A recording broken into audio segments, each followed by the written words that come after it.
Welcome everyone on KSPA Media. My name is Dmitro Pustovit and my guest for today is Rector of Netherlands Business Academy.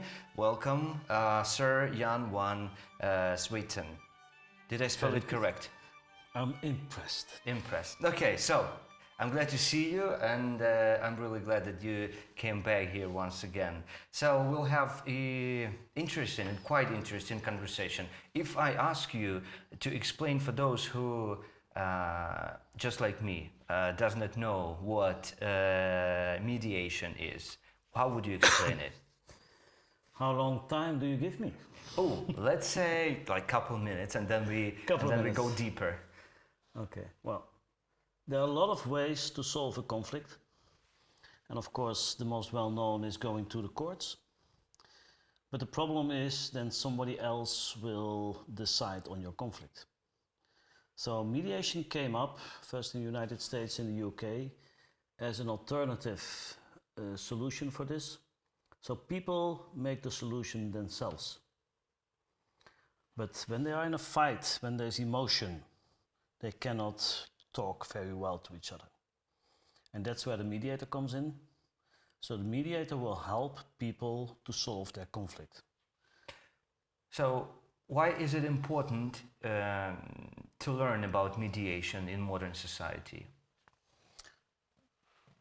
Because more and more it is clear that the courts are jammed and there are so many conflicts. If I ask you, how many conflicts per day do you have? I would say not much, not many. I don't know. You're such a relaxed guy. Well, I try to be. Well, but most people have a lot of conflicts. What do we call a conflict? Let's give us a couple examples so we can understand how do we solve it. What do we call a conflict? Everything might be a conflict where one of the two is not happy with something. Okay, then I have a couple of conflicts per day. So let's say there's a parent, the kid has to go to school, doesn't want to go to school, and they fight a bit about it. That's a conflict. Okay. Let's say you're colleagues together, and something is happening and you fight about it. That's a conflict. Neighbors having a problem, up to divorces, which is a conflict, often, mostly. But also even more serious things, even up to criminal mediation. When there was a crime, there's certainly a conflict. So people have a lot of conflicts. So mostly if I ask a person, how many conflicts do you have? They will say almost every day. And then I will ask, how often do you go to court? Which is mostly never. Yeah, I would say so. I hope so. So in all these cases where it will help to solve a situation, I mean, if the colleagues are fighting and you will not solve it, it will keep on influencing everything which is going on. But if you solve it, then it's no problem anymore. And they can be effective colleagues again. But you will never go to court for it. And their mediation can play a very important role. The same with the government to people in the city. About all kind of things, tax department, but also even the military, where we were talking about today. Would it be right to say that mediator is a person who helps to solve the conflict? And if this definition is close to right, then is it necessary to be a psychologist or a psychiatrist to become a pro mediator? Well, actually the basis of mediation is very old. In the past there were very wise men in every tribe who had a kind of role as a mediator. So it's important to know about people and have interest in people. But if I tell you that from 3,000 professional mediators in the Netherlands, only 400 are psychologists or psychiatrists, then it's enough. Because if it's a business mediation, you need a person who has knowledge about business. If I have a tax problem, a psychiatrist cannot help me. He knows nothing about tax. So how can he understand what's going on between people? How can he ask the right questions? then he would constantly have to ask to explain everything, which is impossible, of course. Okay, so every single type of a problem, of a conflict, needs a specific mediator. Yeah, the techniques are always the same. And psychiatrists and lawyers are not per definition the best mediators in general. But they both bring their speciality, which makes it very strong. So for psychiatrists, for example, now, let's say one of the veterans comes back from the war. A psychologist or a psychiatrist will understand everything about the emotions of the person, which is very important. But maybe you need a military man to understand what happened to the guy. Well, let's get closer to Ukraine problem, because we have and will have a lot of soldiers who will come back from war, from Russia-Ukraine war, back to society, back to their families. So what are the key issues, based on your observation of NATO veterans, that arise in military families after they return from war? Well, first of all, I think it's very important to realize it's not just about the veteran. It's about the whole family. If you look in Ukraine, I think 3 generations have a problem. That's right, I would say so. Yeah. At least. So first of all, of course, the soldiers coming back, but also their wives. For 2 or 3 years, they had a very difficult life, living alone with the children in a difficult situation, financial problems. Many people went abroad, different cultures. Children who are lost in the social way, who lack authority, who have problems on this side. Soldiers coming back, but the companies already hired other people for the same positions. Maybe they got injured, they cannot go back there. What is the government going to do on a social network? So there's a huge number of problems, which of course all has to do with the war. And the veterans are a big part of it, but not the only ones. I think there are as many traumas with the women and the children as with the veterans. So we have a very traumatized society. That's very true. How civilians' traumas are different from veterans' traumas? I think they're less obvious, and you can see it less in the consequences. So we did a lot of research on military men going on peacekeeping operations. 60–70% of people who were in fighting actions several times have serious addictions. You can see this. This can be alcohol, this can be drugs, but also gambling. So you immediately recognize it because of the consequences. With women or children, it's less recognizable. For children, you can see it that they are no longer motivated for the school. Or they do not have friends as they used to have, those kind of things, but it's less obvious. So how would mediator help to solve these conflicts inside the family? Because if you go to psychologist or psychiatrist, you need to, first of all, trust this person, right? To open your heart. Definitely. And open your soul. Is the same with mediator? You don't have to open up to the mediator. I often say the mediator is like the waiter in a restaurant. He's basically not there. He only helps people to talk to each other. And if we would be partners or friends or colleagues, you can open up to me, but you need a neutral person to help, because we are angry with each other. So normally we will not speak, and certainly not in a positive way. So you need another person to facilitate this. So we speak to the mediator in the beginning, and it's indirectly. But when I speak to the mediator, you listen. And the other way around. And then in the end, when it's more positive, then we can talk directly. Is that the reason you consider that it is important to train Ukrainian professionals and society in mediation and conflict management skills? I think it's essential in every situation. We now have many projects all over the world, even training children. Look at bullying behavior in schools, what it will bring for the rest of their lives. So if you can help them there, then yes. So for sure, in a super intensive situation like this, where there's so many emotions, tension between people, you cannot solve everything with it. But you can help solve a lot of problems and create understanding between people. So let's imagine that we have a conflict situation in the classroom in school. So we have a teacher who does not have these mediation skills, and we have another teacher who does have mediation skills. So they will behave and act different, right? Sure. Can you give an example? How would they behave? Well, how is that different? Okay. Let's assume that the students didn't have mediation courses Before. so they know nothing. Yeah.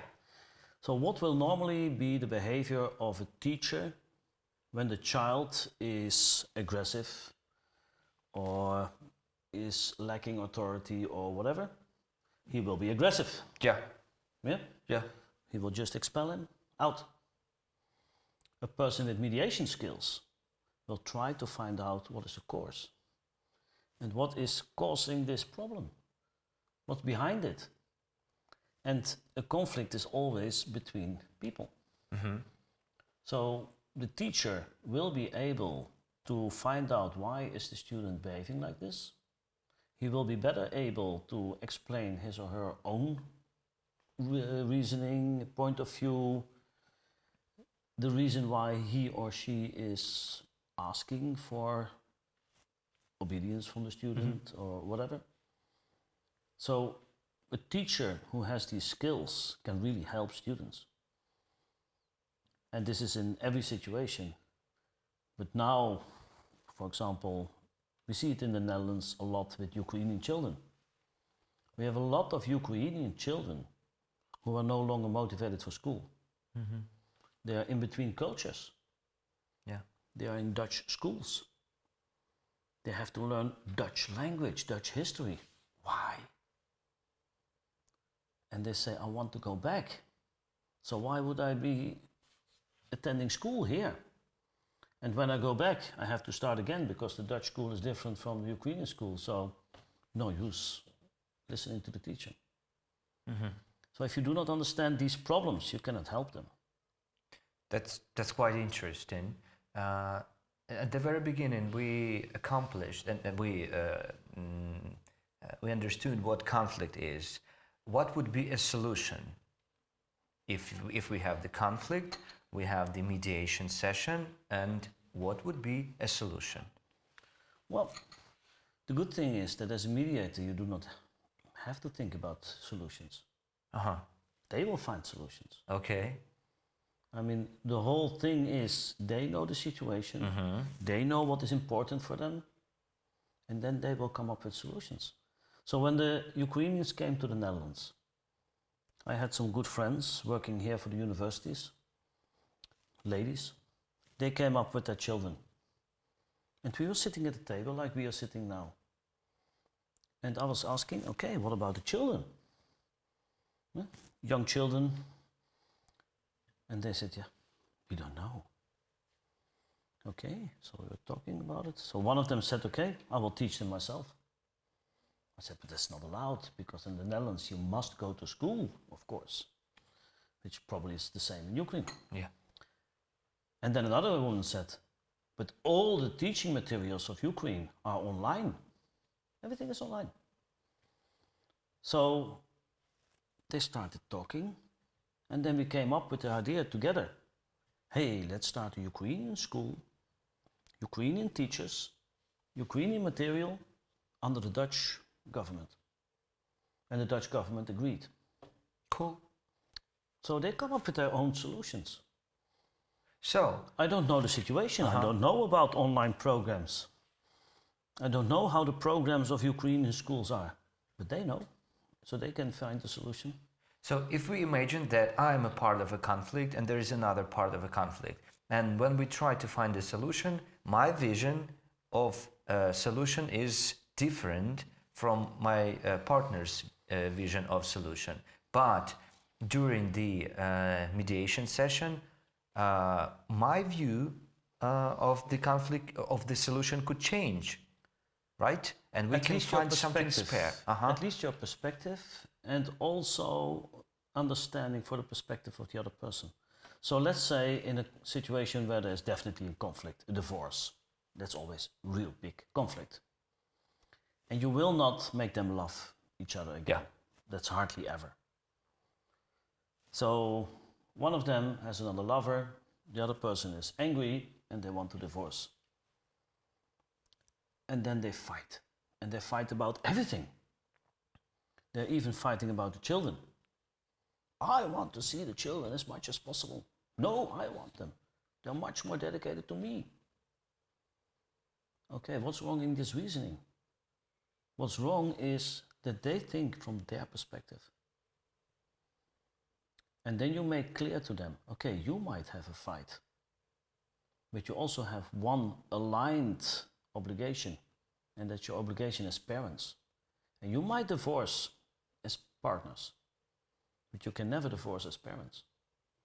So first put the children central and look at what is their best interest, and then see what's the consequence to you. And if you make them see and separate these kind of questions,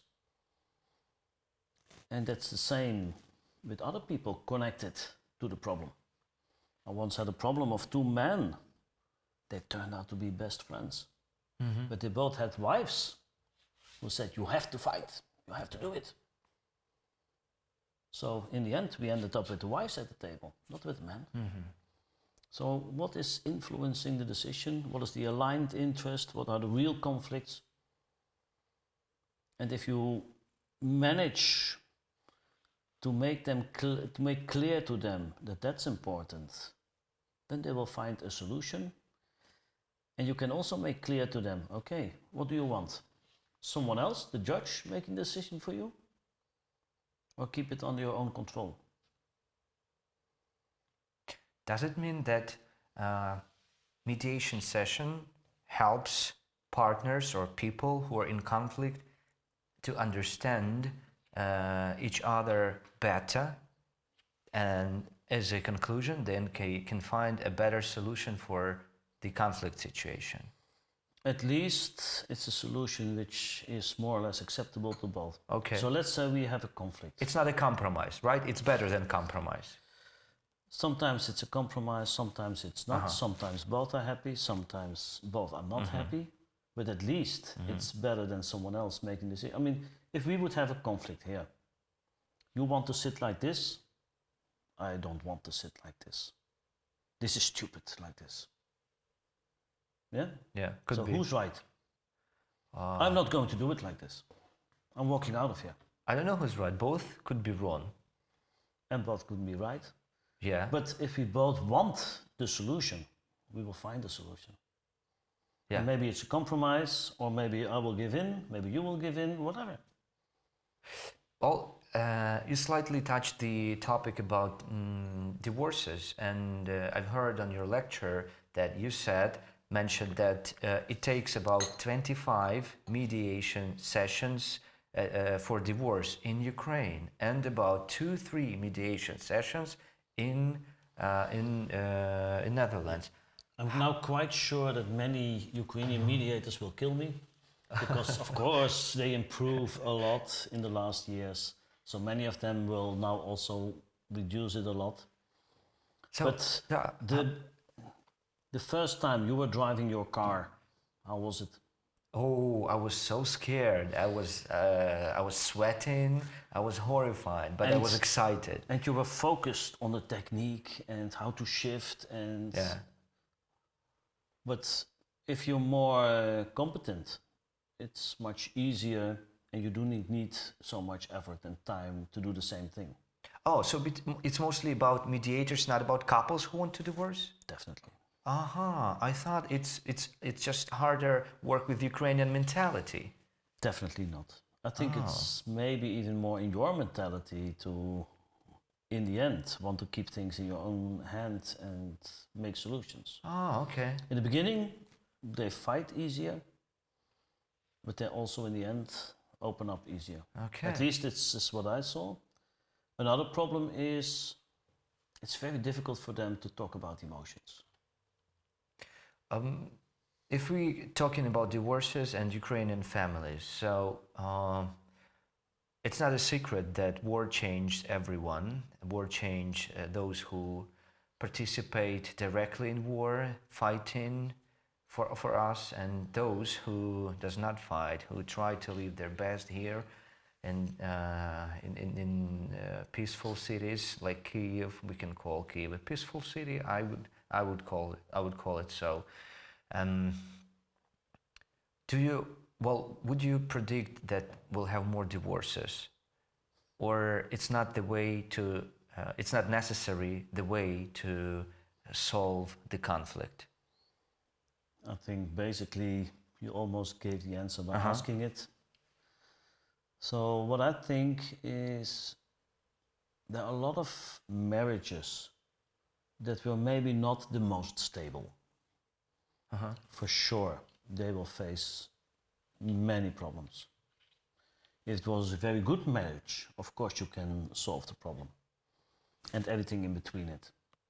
So yes, there will be a huge number of conflicts. People changed during the war. The emotion of people, I mean, we have experience with people on peacekeeping operations, which is not even close to what your soldiers have been through. We can see when they come back from peacekeeping operations that they changed. And their emotions are different. The way they look at the world is different. The way they look at finance and jobs is different. The way they look at the relations is different. And this can mean that it has consequences for the family situation. The same on the other side. The women, the children, they had a different life.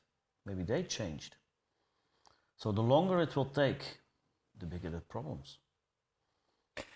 I was wondering if I may ask you about these four types of mediators, mediators' behavior, if I'm not mistaken. It's dominant, influence, stability, and conscious. That's something, if you don't mind, something different. Yeah. It's behavioral styles that every person has. It has basically nothing to do with mediators, but each person has a preferred style in this. So we have two things, your behavior and your character. And these are different things. In the mediation, we have two elements. When we are talking, behavior is very important. And the mediator can play with this. If you're very dominant, then I will in the beginning try to push you back a bit. But in the end, dominant people always give in.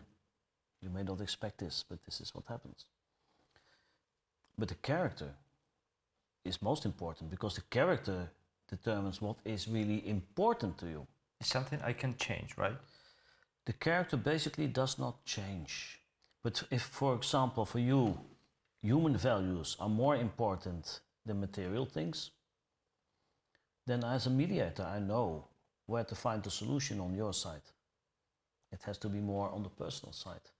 Maybe you want excuses from the other person, and at that moment you're willing to give in on the material things. So make the difference between behavior and character. So about these four type of personalities, if I'm correct now, Ukraine-Russian war will end in negotiations anyway, right? Because any other war, every single war finishes and ends with negotiation. And there should be two parties, right? Ukrainian part and Russian. And there has to be a mediator, right? Well, if I have to believe Mr. Trump and Mr. Putin, it's not Ukraine and Russia who are going to negotiate, but the United States and Russia. So it's already very interesting to see who do you want to have on the table. What if the United States, Trump and Putin sit together and make a solution? Will Ukraine accept it? I would say, well, I cannot make decisions for all country, but it depends on solution. Exactly. So what if they do not accept the solution? If we don't accept the solution, we'll have another stage of negotiation. But then who will be at the table? Europe is not in it. So it depends very much on who you will have there. And probably there will be someone negotiating and trying to be somewhere in the middle. So what you could see in Gaza, Israel, Hamas, the United States more or less took the role of the mediator. And they were not neutral enough. So they asked people from other countries to take that role. I think it was Qatar or something that took the role. Possible. So to be a mediator, you have to be 100% neutral. That's for sure. If we talk about Mr. Trump, would I be right if I call him a dominant type of personality? I think that's an understatement. Okay, and if we take so-called president of Russian Federation, Vladimir Putin, isn't he dominant as well? Definitely. So isn't it too hard to mediate a session, well, or a negotiation between two dominant types of personality? Of course, they will fight who's the strongest. But the positive thing is, in the end, a dominant person will always give in. So it's easier to negotiate between two dominant people. Really? Than between two people who more, well, how to say it, less active, less dominating, less influencing. So the down part, the stability and the consensuousness is much more important, because they are not willing to give in the end. So the consensus people want it to be right.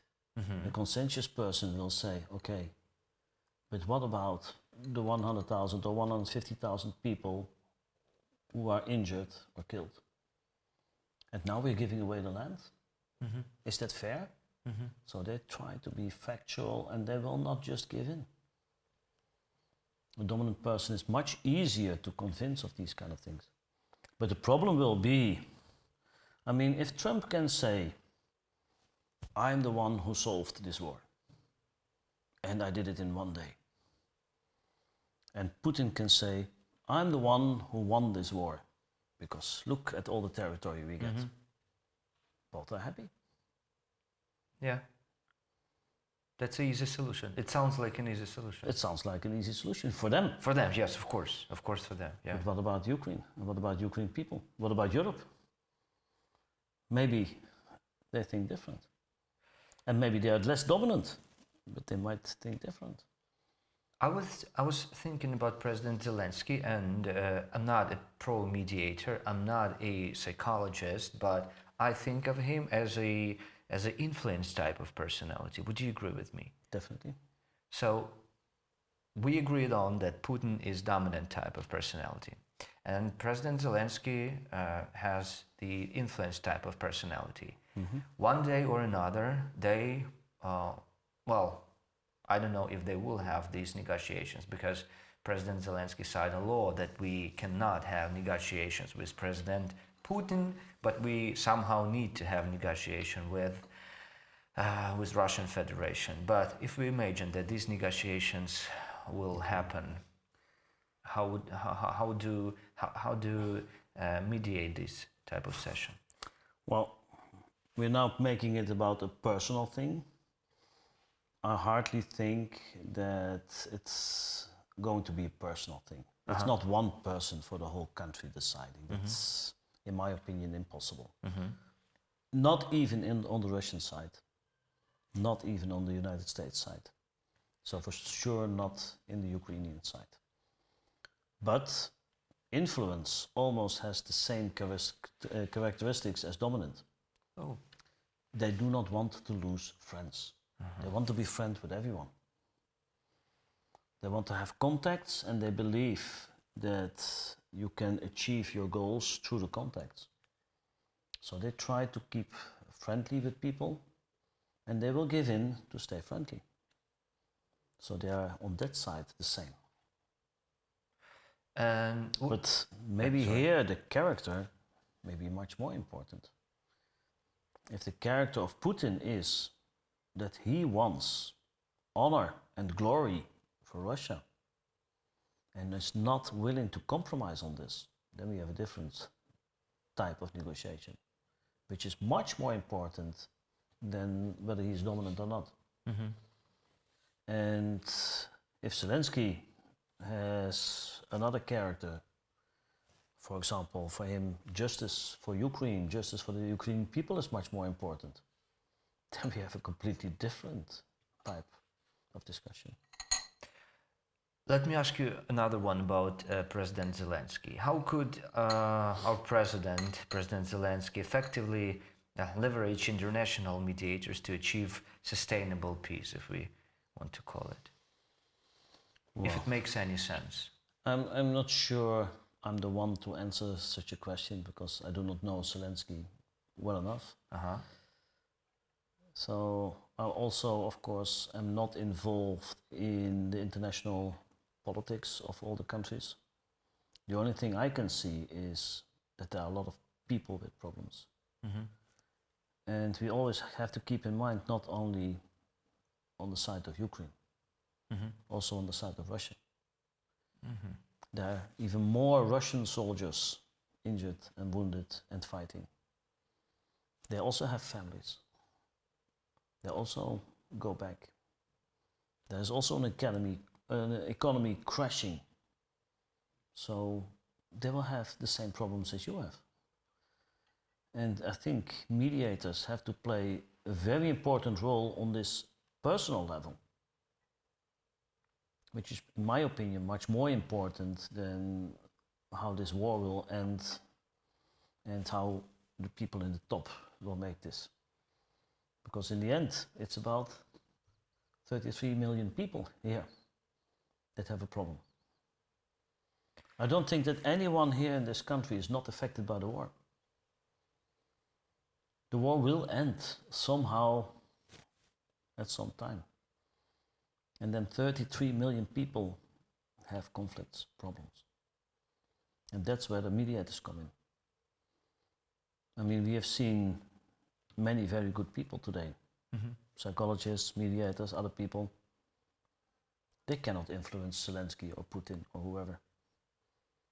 But they can influence the lives of the young people, of the families. And for me, that's much more important. Well, if I may ask you one more question about the global mediators, would it be fair to call such organization as United Nations or as OSCE a mediators between in global conflicts or not?